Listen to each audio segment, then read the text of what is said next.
Mahua, believed to be India's oldest indigenous drink, is now going mainstream and global.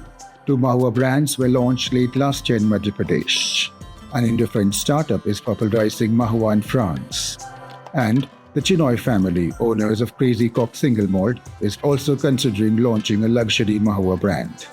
The spirit is made from the dried flowers of the Mahua tree, which grows across central, western and eastern India.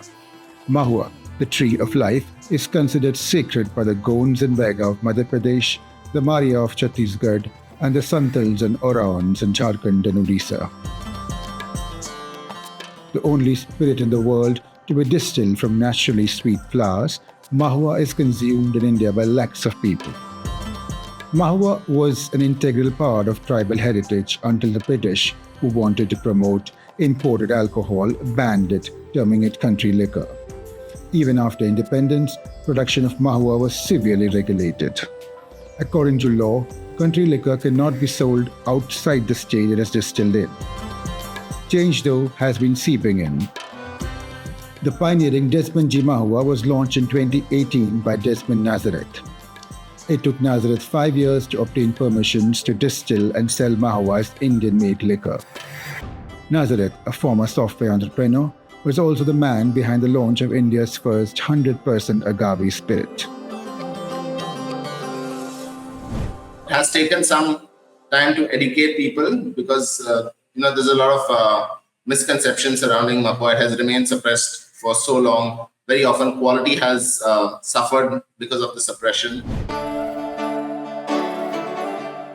The duo sourced dried Mahua flowers from Jharkhand and Odisha. The Mahua is distilled at Agave India's facility in Andhra Pradesh. The spirit, bottled in Goa, is also sold in Karnataka and Maharashtra.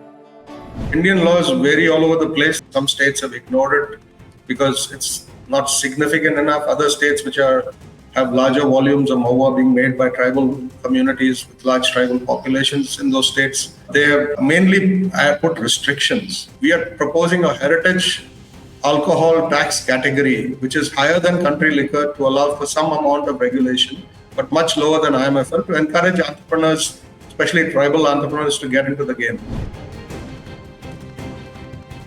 Some states, though, are taking a relook at the rules.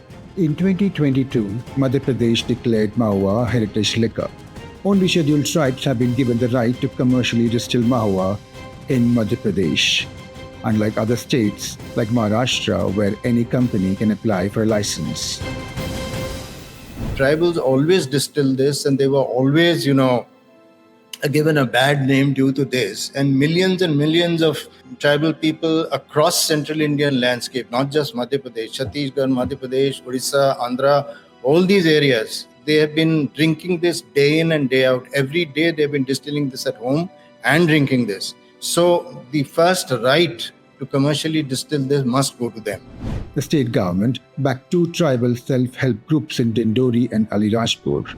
As a kind of a model, two model self-help groups of scheduled tribes were formed. The members of these two SHGs were sent for training to Pune at the Vasant Dada Sugar Institute, VSI.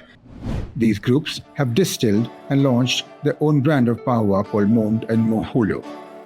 Malt and Mohulo are currently available across Madhya Pradesh for 850 rupees. Mahua is also going upmarket. In Dahanu, the Chinoys, who own South Seas Distilleries, were once one of India's biggest Mahua producers. Their super premium Mahua is expected to be launched later this year. And the folks behind Ma Spirit, which calls itself a French tribute to Mahua, are spreading word about it abroad.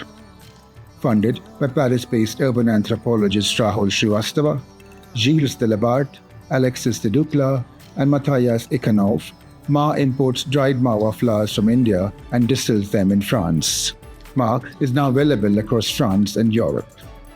Nazareth and Braganza are also planning to go international with a new high-end US-based Mahua brand. Nazareth says that its startup Mahua to the World Inc. will see crowdfunding from people of Indian origin. Mahua as a drink has very high potential. it is as good or even better than, let's say, mezcal. But at the same time, to bring it at par with the kind of, technological development which of, let's say, double distillation or triple distillation in terms of aging, when these sort of improvements or these sort of new, technologies start coming in, I think there would be a boom in this sector. Maybe in the next 5 to 10 years, this might be one of the top international drinks coming out of India. Truly a national drink.